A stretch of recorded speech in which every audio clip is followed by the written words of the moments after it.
दोपहर के 1:30 आप देख रहे हैं अपना उत्तराखंड। आपके साथ मैं हूं कंचन डोगरा नेगी और बड़ी खबर से बुलेटिन का हम आगाज कर रहे हैं। पेट्रोल पंप में 7 लाख की नकदी की ये लूट की खबर है। रामनगर से बड़ी खबर, जहां पर पेट्रोल पंप में लूट हुई है और 7 लाख की नकदी लूट के लुटेरे रात 1:30 बजे इस घटना को अंजाम देके फरार हुए हैं। लुटेरों ने इस घटना को अंजाम दिया और पेट्रोल पंप कर्मी को घायल भी किया है।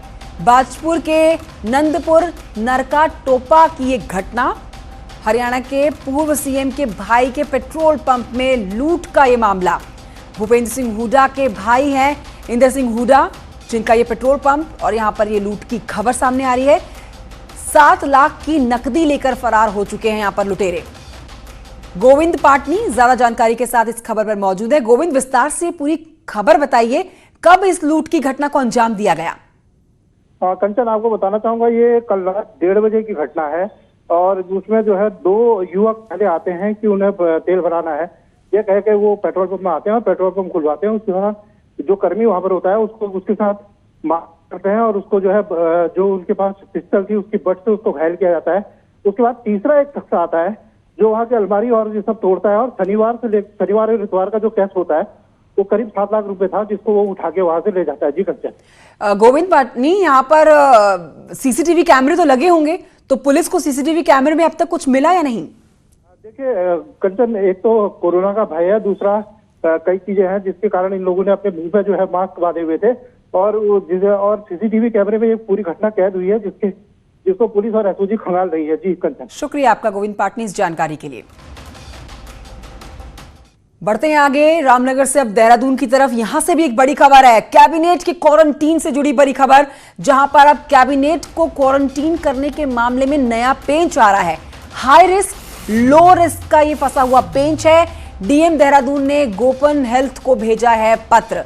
हाई रिस्क लो रिस्क लोगों की मांगी गई है सूची। गोपन विभाग ने डीएम देहरादून को रिपोर्ट सौंपी है और रिपोर्ट पर डीएम ने डीजी हेल्थ से मांगा एक्सपर्ट कमेंट।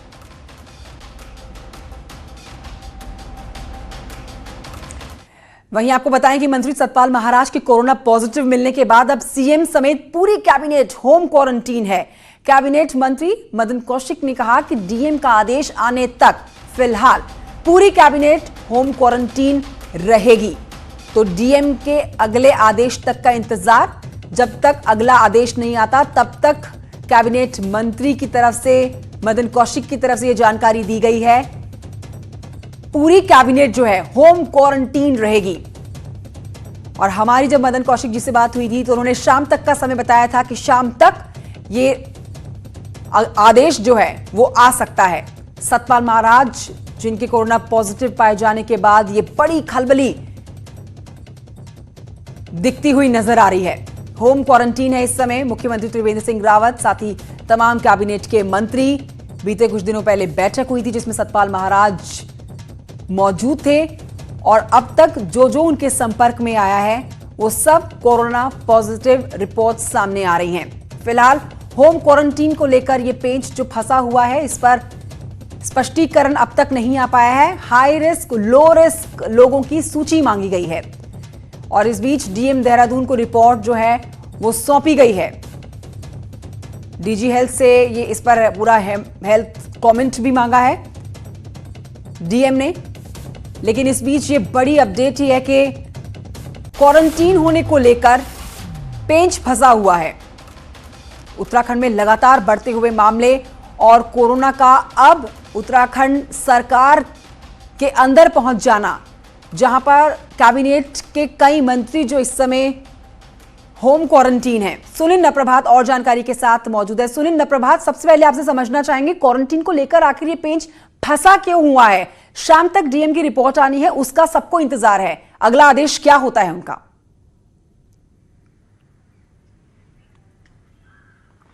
देखिए कंचन, सतपाल महाराज जो कोरोना पॉजिटिव निकले हैं कैबिनेट मंत्री, वो 29 मई को यहाँ पर जो कैबिनेट की बैठक हुई थी उसमें भी शामिल थे। अब सवाल ये है कि जब कोरोना पॉजिटिव एक व्यक्ति उस कैबिनेट में शामिल था तो कैबिनेट के बाकी मेंबर्स क्या उनको क्वारंटीन होना चाहिए या नहीं होना चाहिए? सिर्फ उसमें कैबिनेट मंत्री ही मौजूद नहीं थे, उसमें शासन के तमाम आला अधिकारी भी मौजूद थे, मुख्य सचिव भी उस बैठक में मौजूद थे। इस बात को लेकर पेंच फंसा हुआ है क्योंकि अगर क्वारंटीन होते हैं तो आप लगा सकते हैं कि पूरा शासन और पूरी सरकार क्वारंटीन हो जाएगी। लेकिन जिस तरह से कल शाम को हेल्थ सेक्रेटरी ने एक आदेश, एक एडवाइजरी जारी की, जो सेंटर की एडवाइजरी के अनुपालन में जारी की गई थी, कि इसमें भी कैटेगरी देखी जाएगी कि हाई रिस्क और लो रिस्क में कौन कौन लोग हैं। इसमें यह बताया गया था कि जो लोग भी लो रिस्क के दायरे में आएंगे उनको क्वारंटीन नहीं किया जाएगा। यानी लो रिस्क की भी एक परिभाषा दी गई थी कि सोशल डिस्टेंसिंग का उसमें पालन हो, कोई आसपास न बैठा हो, मास्क उसमें पहने हुए हों। तो इसको लेकर एक विस्तृत एडवाइजरी हेल्थ डिपार्टमेंट ने जारी की थी। उसके बाद ही जो तमाम मंत्री हैं जो उस कैबिनेट में थे, चाहे उसमें मदन कौशिक हो, मुख्यमंत्री हो, या सुबोध उनियाल हो, डॉक्टर हरक सिंह रावत हो, इन लोगों ने अपने आप को सेल्फ क्वारंटीन कर लिया था, क्योंकि अब आदेश डिस्ट्रिक्ट मजिस्ट्रेट को जारी करना है इन सारी चीज़ों को देखते हुए। हेल्थ डिपार्टमेंट की एडवाइजरी पर डिस्ट्रिक्ट मजिस्ट्रेट ने गोपन विभाग को पत्र लिखा और गोपन विभाग से एक रिपोर्ट मांगी कि आप बताएं कि जब कैबिनेट बैठक हुई उसमें कौन कौन लोग थे, कितने अधिकारी उसमें मौजूद थे और क्या उनकी बैठने की डिस्टेंस थी। तो अभी जो जानकारी हमारे पास है, डीएम देहरादून ने बताया कि गोपन विभाग की रिपोर्ट उनको मिल चुकी है, जिसमें वो वीडियो फुटेज भी हैं जब कैबिनेट वहाँ पर संचालित हो रही थी। अब डीएम ने हेल्थ डिपार्टमेंट को, डीजी हेल्थ को एक लेटर लिखा है कि ये रिपोर्ट है गोपन विभाग की, आप इस पर कमेंट दें कि इनमें से क्या किसी को क्वारंटीन किया जाना चाहिए या हाई रिस्क और लो रिस्क की जो कैटेगरी है इनमें सुनील प्रभात, ये हाई रिस्क और लो रिस्क की परिभाषा अलग अलग नहीं हो सकती है, क्योंकि इन दोनों ही शब्दों में रिस्क जुड़ा हुआ है। और corona high risk low risk नहीं देखेगा, क्योंकि हम देख सकते हैं जिस तरह से मरने वालों लोगों का भी ग्राफ बढ़ रहा है और तेजी से जो ये संक्रमण फैल रहा है, उसमें इन दोनों ही शब्दों की परिभाषा अलग अलग नहीं हो सकती है। हालांकि डीएम की रिपोर्ट का सबको इंतजार रहेगा और अगर आदेश आता है क्वारंटीन होने का, तो तमाम आला अधिकारियों को, मुख्यमंत्री समेत, क्वारंटीन होना ही होगा ना।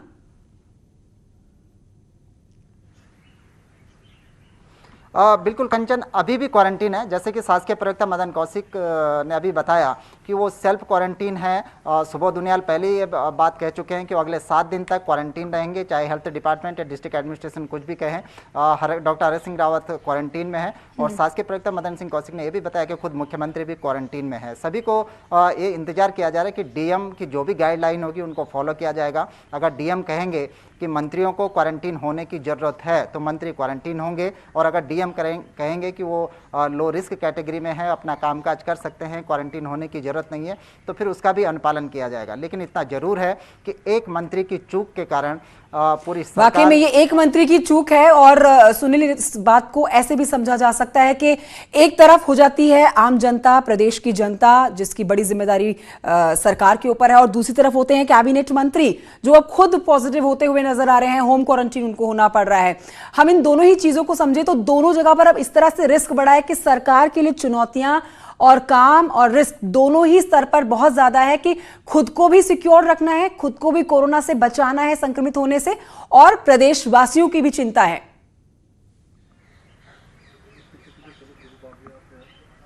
बिल्कुल कंचन, इसका साफ तौर पर असर आज सचिवालय की कार्यप्रणाली पर भी देखने को मिला।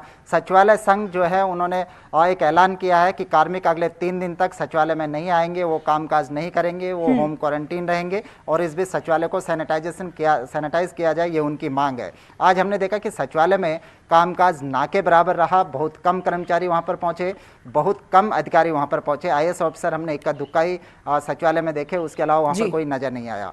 दूसरी ओर विपक्ष भी हमलावर है। कांग्रेस नेता सूर्यकांत धस्माना का कहना है कि आपको ध्यान होगा कि मार्च में धस्माना दून हॉस्पिटल के आइसोलेशन वार्ड में चले गए थे, कोविड-19 के वार्ड में मरीजों को देखने के लिए। उसके बाद धस्माना को 14 दिन के लिए क्वारंटीन होना पड़ा। जी सुनील प्रभात, फिलहाल की जानकारी के लिए आपका बहुत शुक्रिया, लेकिन आप भी नजर बनाए रखिए और डीएम की रिपोर्ट का सबको इंतजार रहने वाला है कि आखिर उनके आदेश क्या निकल कर आते हैं कैबिनेट मंत्रियों के लिए। वहीं अब बताएं कि मंत्री सतपाल महाराज के कोरोना पॉजिटिव मिलने के बाद सीएम समेत पूरी कैबिनेट होम क्वारंटीन हो रखी है। सेल्फ क्वारंटीन इन्होंने कर लिया है और कैबिनेट मंत्री मदन कौशिक ने कहा कि डीएम का आदेश आने तक फिलहाल पूरी कैबिनेट होम क्वारंटीन रहेगी।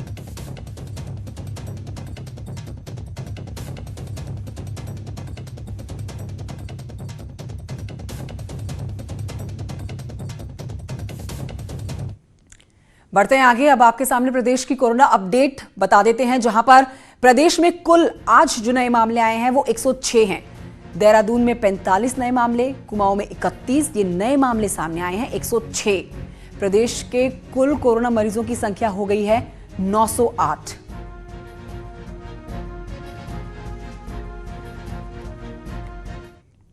इस बीच आपको बताएं कि देहरादून रेलवे स्टेशन से आज से शुरू हुई रेल सेवा। सुबह 5 बजे देहरादून दिल्ली जनशताब्दी ट्रेन हुई रवाना और मंगलवार यानी कि कल देहरादून काठगोदाम जनशताब्दी होगी रवाना। तो आज से 200 ट्रेनें शुरू हो चुकी हैं पटरी पर दौड़ना। आज से हम अनलॉक पहले चरण की तरफ रुक कर चुके हैं। तो लॉकडाउन का 5वां चरण, जिसमें ये 3 फेजेस जनता को देखने होंगे और इन 3 फेजेस के हिसाब से ही धीरे धीरे करके छूट मिलेगी। बढ़ते हैं आगे। उत्तरकाशी यमुना घाटी के पुरोला क्षेत्र की बात करते हैं, जहां पर तेंदुए का आतंक लोगों को खौफ में जीने पर मजबूर कर रहा है। तहसील पुरोला के रामा और बेष्टी गांव की तस्वीरें। 2 युवकों पर तेंदुआ हमला करता है। दिन दहाड़े हमले की ये तस्वीरें। दोनों युवक जख्मी होते हैं और ग्रामीण इनको अस्पताल तक पहुंचाते हैं, जहां पर इनका उपचार किया गया है और यहां से दोनों युवकों को देहरादून रेफर किया गया है। पूरी तस्वीरें गांव के एक युवक ने अपने मोबाइल में कैद की और देखिए वही तस्वीरें, बेहद एक्सक्लूसिव तस्वीरें। तेंदुआ 2 लोगों पर हमला कर देता है। वहीं आपको बताएं कि हल्द्वानी के भीमताल के नल दमयंती ताल में गुलदार का एक वीडियो वायरल हो रहा है, जहां पर गुलदार एक घर की 4 दीवारी में दस्तक दिखाई करते हुए देखा जाता है और गुलदार की सारी हरकतें इस सीसीटीवी कैमरे में कैद हो गई हैं। लोग डरे हुए हैं इस इलाके के गुलदार के दिखने के बाद।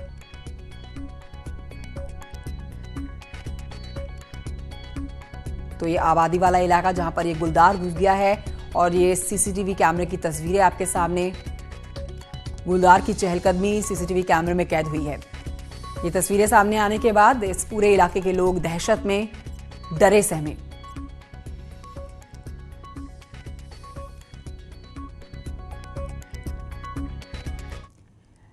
इस बीच आपको बताएं कि आज गंगा दशहरा है और भारतीय परंपरा में आज के दिन का विशेष महत्व होता है।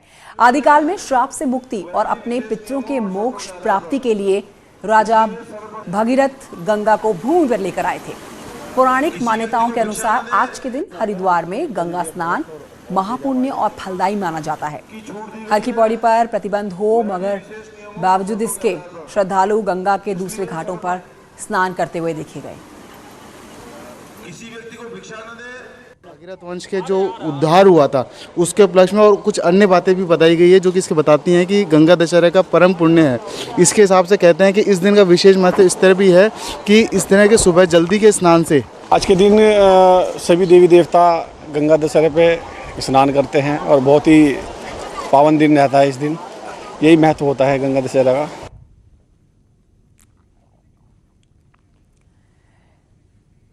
इस बीच प्रदेश की आप तक ये बड़ी अपडेट पहुंचाते हैं, जिसमें मंत्रियों और बड़े ब्यूरोक्रेट्स के सरकारी बंगलों पर आपने बड़े बड़े लोन देखे होंगे। फिलहाल मंत्री हरक सिंह रावत ने अपने सरकारी आवास पर किचन गार्डन बनाया है, जिसमें मंत्री खुद के लिए ऑर्गेनिक सब्जियां उगा रहे हैं। हरक सिंह रावत ने किचन गार्डन में न केवल मौसमी बल्कि बेमौसमी सब्जियां भी उगाई हुई हैं। तो ये आप देख रहे हैं तस्वीरें, ये ऑर्गेनिक सब्जियां, फल, ये अपने ही घर के लॉन में लगाए गए सरकारी बंगले की तस्वीरें। हरक सिंह रावत को आप देख सकते हैं, जिन्होंने अपने इस सरकारी आवास में पूरा किचन गार्डन सेट कर रखा है। 20,000 रुपए के होटलों में नौकरी करने से अच्छा है कि हम अपनी खेती में वो चीज पैदा करें। ये खेती हमको सोना उगल कर दे सकती है। हमारे देखिए, मैं बहुत इस कोरोना महामारी ने हमें कोई सबक दिया हो या न दिया हो, ये सबक जरूर दे दिया है कि इस दुनिया के अंदर अगर कोई सरवाइव कर सकता है तो खेती सरवाइव कर सकती है, सब्जियां सरवाइव कर सकते हैं, हॉर्टिकल्चर सरवाइव करने। देहरादून से बड़ी खबर, जहां पर मौसम विज्ञान केंद्र ने जारी किया अलर्ट। उत्तराखंड के 7 जिलों में बारिश का अनुमान जारी किया गया है, जिसमें देहरादून, टिहरी, उत्तरकाशी, पिथौरागढ़, चमोली, रुद्रप्रयाग, पौड़ी बारिश का अलर्ट इन जगहों पर जारी कर दिया है और इन जिलों में हल्की से मध्यम बारिश हो सकती है। प्रदेश के कई जिलों में रात से ही रुक रुक कर बारिश हो रही है, लेकिन अब एक बार फिर से मौसम विज्ञान का ये अलर्ट प्रदेशवासियों के लिए 7 जिलों में बारिश होना संभव है।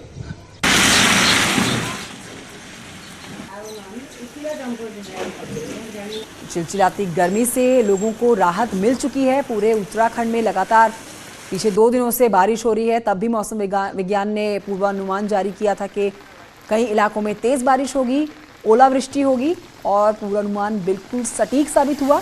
अब एक बार फिर से कुछ और जिलों में अलर्ट जारी कर दिया गया है, जहां पर भी बारिश हो सकती है।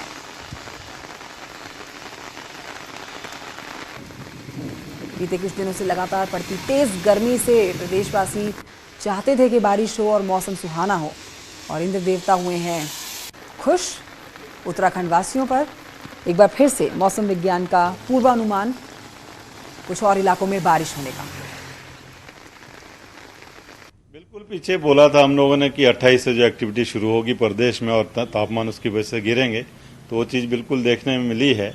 और आज अगर कल की बात कर लें, जो 31 मई को जो तापमान है करीब प्लेन्स में जो 8 से 10 डिग्री कम है, और हिल्स में भी इसी तरह 7-8 डिग्री तक वो सामान्य से जो अधिकतम तापमान इस समय होना चाहिए उससे इतना डिग्री कम है, वो तो बिल्कुल ठंडा हुआ है। इस बीच आपको बता दें कि उत्तराखंड विद्यालय शिक्षा परिषद की बोर्ड परीक्षा 2020 के 13 विषयों की परीक्षा होनी अभी है, लेकिन कोविड-19 के चलते इसमें कई परीक्षा केंद्रों को क्वारंटाइन सेंटर और राहत शिविरों में तब्दील किया गया। ऐसे में इन परीक्षा केंद्रों को खाली कराया जा रहा है। आपको बताएं कि हाई स्कूल के 5 और इंटरमीडिएट के 8 विषयों की परीक्षाएं अभी होनी बाकी है, जिनको लेकर अभी तक स्थिति साफ नहीं है।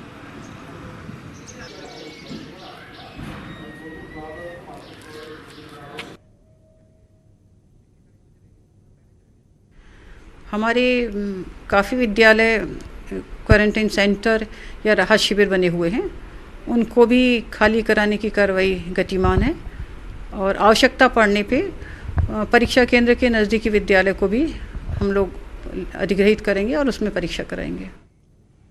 उत्तराखंड की आर्थिकी की रीढ़ चारधाम यात्रा को लेकर राज्य सरकार ने हामी भर दी है, जिसके बाद परिवहन महासंघ तैयारियों में जुटा हुआ है। संयुक्त रोटेशन की बसों को तैयार किया जा रहा है। क्या है तैयारी, इन सभी बातों का जायजा लिया हमारे संवाददाता आशीष डोभाल ने।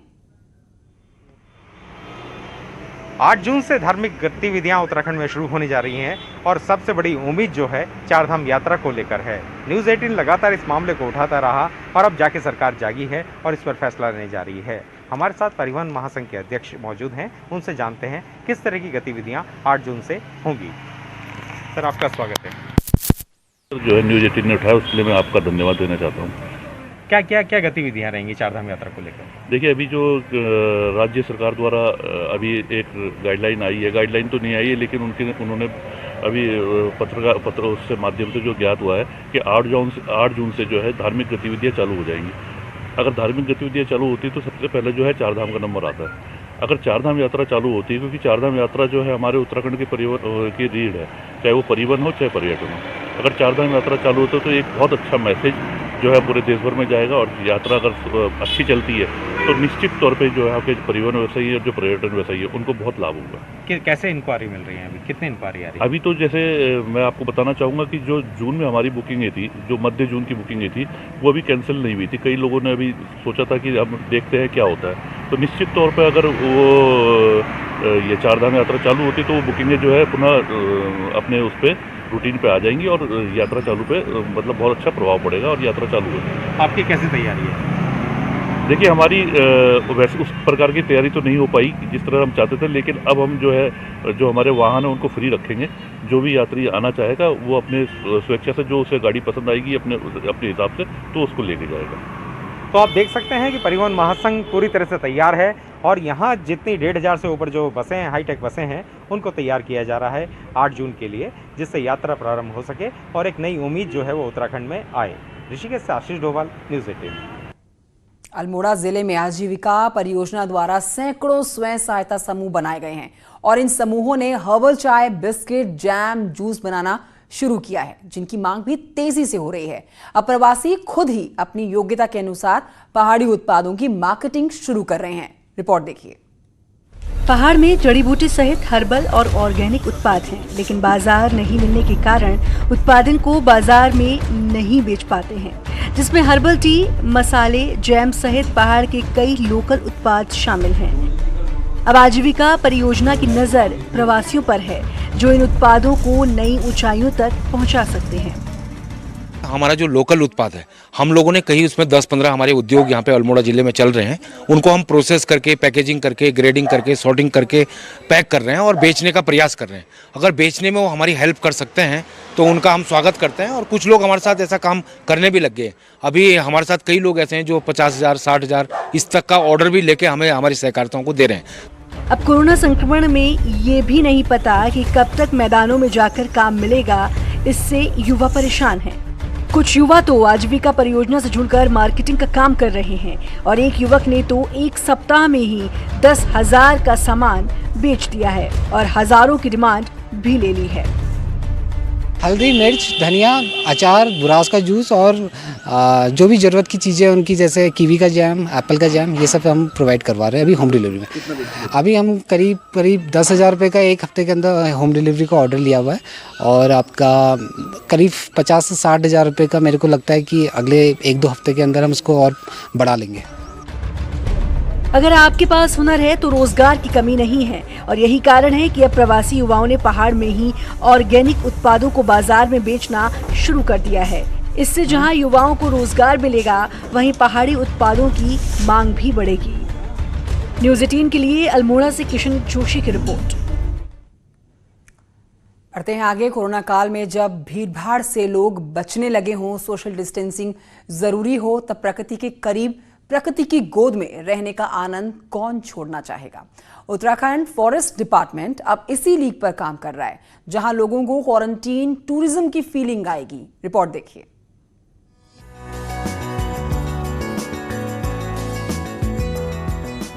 कोरोना काल में पर्यटन गतिविधियां पूरी तरह से ठप पड़ गई हैं। ऐसे में इको टूरिज्म एक नई उम्मीद जगा रहा है। इसे कोरोना काल का क्वारंटीन टूरिज्म कहा जा रहा है, जहां पिकनिक स्पॉट की तरह भीड़-भाड़ भी नहीं होगी, सोशल डिस्टेंसिंग भी बनी रहेगी। उत्तराखंड फॉरेस्ट डिपार्टमेंट इसी कॉन्सेप्ट पर काम करते हुए अब कॉर्बेट के पाखरों में टाइगर सफारी शुरू करने जा रहा है, जहां आपको टाइगर दिखाई देने की गारंटी होगी। पाखरों के क्षेत्र में एक नेचुरल बाड़ा बनाकर टाइगर रखे जाएंगे। इसके अलावा अन्य कई योजनाएं भी बनाई जा रही हैं। बस डिपार्टमेंट को इंतजार है इको टूरिज्म की पॉलिसी के फाइनल होने का।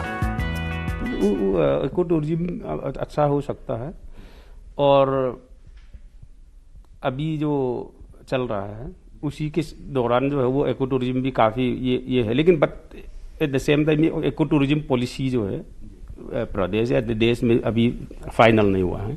एक पॉलिसी क्लियर गाइडलाइन आ जाए ना, उसके बाद उसी लाइन में करना पड़ेगा। इको टूरिज्म के डेवलपमेंट के लिए बाकायदा देवतसारी, पावलगढ़, कोटद्वार में ग्रोथ सेंटर के लिए जगह देखी जा रही है। मुनस्यारी में ग्रोथ सेंटर को स्वीकृति भी मिल चुकी है। वन विभाग को उम्मीद है कि इसके बाद क्वारंटीन टूरिज्म बूम करेगा। हाँ, इको टूरिज्म का तो पोटेंशियल तो है, इसमें कोई शक नहीं है, इसमें आगे बढ़ेगा, क्योंकि इको टूरिज्म भी तो पब्लिक जो बाहर से आकर के ये आएंगे और अपना रेवेन्यू उसी पार्टिकुलर एरिया में जो है वो आएंगे, तभी तो रेवेन्यू बढ़ेगा। हालांकि कोरोना के ही खतरे के चलते इन दिनों नेशनल पार्क और सेंचुरी एरिया भी पर्यटकों के लिए पूरी तरह बंद किए गए हैं, लेकिन फॉरेस्ट डिपार्टमेंट भी चाहता है कि अब पार्क क्षेत्रों में ढील देते हुए क्वारंटीन टूरिज्म का कॉन्सेप्ट आगे किया जाना चाहिए। न्यूज़ 18 के लिए देहरादून से सुनील नवप्रभात की रिपोर्ट। और इसी के साथ बुलेटिन में इतना ही। आप देखते रहिए न्यूज़ 18।